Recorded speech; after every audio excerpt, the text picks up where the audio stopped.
Hello student, class third, good morning all of you. आज हम Hindi reader का chapter number 16 पढ़ेंगे। चैप्टर का नाम है माँ ने कहा था। ये आपका लास्ट चैप्टर है। इसके बाद आपका सिलेबस ख़त्म हो जाएगा। So let's we start. इस कहानी में हमें बताया गया है कि अगर हम दूसरे व्यक्तियों के साथ अच्छा व्यवहार करेंगे तो हम उनको उनकी बुरी आदतों को हम बदल सकते हैं। So let's we start. यह उस समय की घटनाएं जब आजकल की तरह यातायात के साधन नहीं थे। रेल, मोटर, हवाई जहाज नहीं थे। अच्छी सड़कें भी नहीं थीं। यात्रा करने में बड़ी कठिनाइयाँ होती थी। डाकुओं के डर से व्यापारी और यात्री एक साथ काफिला बनाकर चलते थे। सामान ऊँटों और घोड़ों पर लादा जाता था। लोग उन पर सवारी भी करते थे। तो यहाँ पर जो आपको कहानी दी गई है, ये कहानी उस समय की है जब गाड़ी, मोटरसाइकिल, कार, बस नहीं थे। लोग एक जगह से दूसरी जगह जाने के लिए घोड़ों का और ऊँटों का इस्तेमाल करते थे। सामान भी उन पर लादते थे और उन पर बैठ के एक जगह से दूसरी जगह जाते थे। तो रास्ते में डाकू उनको लूट ना लें, इसलिए वह सारे व्यापारी एक साथ यात्रा करते थे। एक बार लंबा काफिला एक नगर से दूसरे नगर की ओर जा रहा था। रास्ते में उस काफिले पर कुछ डाकू टूट पड़े और लूटमार करने लगे। काफिले में 9 वर्ष का एक बालक चुपचाप खड़ा इस लूटमार को देख रहा था। एक डाकू की नज़र उस पर पड़ी। उसने बालक से पूछा, तेरे पास भी कुछ है? तो बच्चा बोलता है, मेरे पास 40 सोने के सिक्के हैं।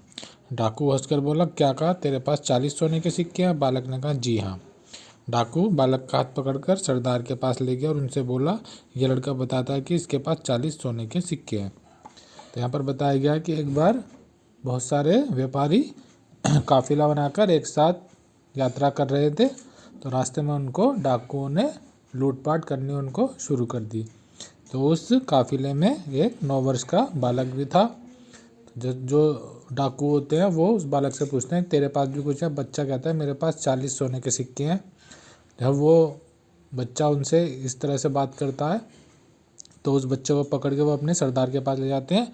सरदार उससे पूछता है कि तुम्हारे पास कितने पैसे हैं? तो वो कहता है कि मेरे पास 40 सोने के सिक्के हैं। यह बात सरदार की समझ में भी नहीं आई। उसने बालक से पूछा, तेरे सोने के सिक्के कहाँ हैं?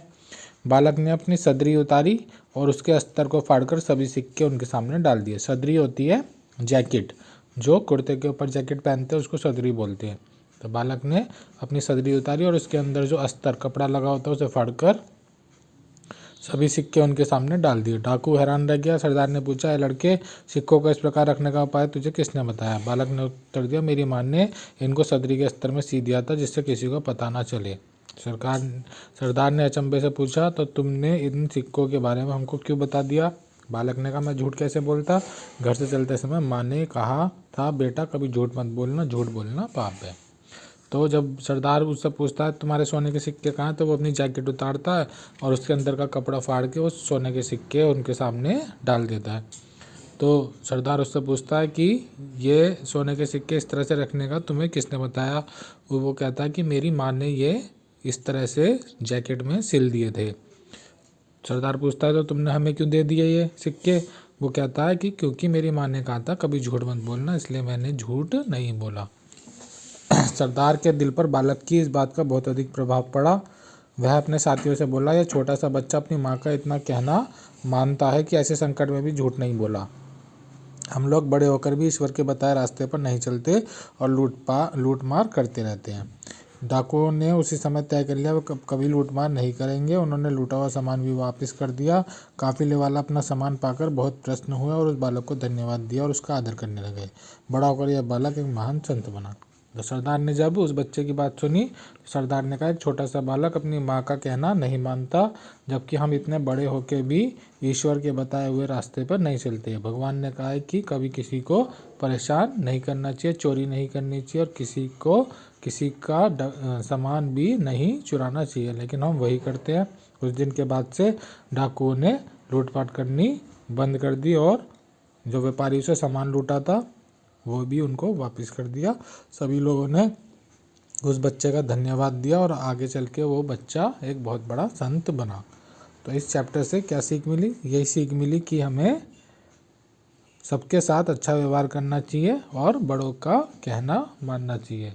बड़ों का जो भी आदेश है उसको हमेशा मानना चाहिए, और अगर हम दूसरों के साथ अच्छा व्यवहार करेंगे तो सामने वाले को भी हम बदल सकते हैं। इस चैप्टर के आपको शब्दार्थ, बहुविकल्पीय प्रश्न, किसने किससे कहा और निम्नलिखित प्रश्नों के उत्तर दीजिए, ये आपको अपनी कॉपी में करने हैं। इस PDF में आपको सेंड कर दिए जाएंगे। Thank you, have a nice day.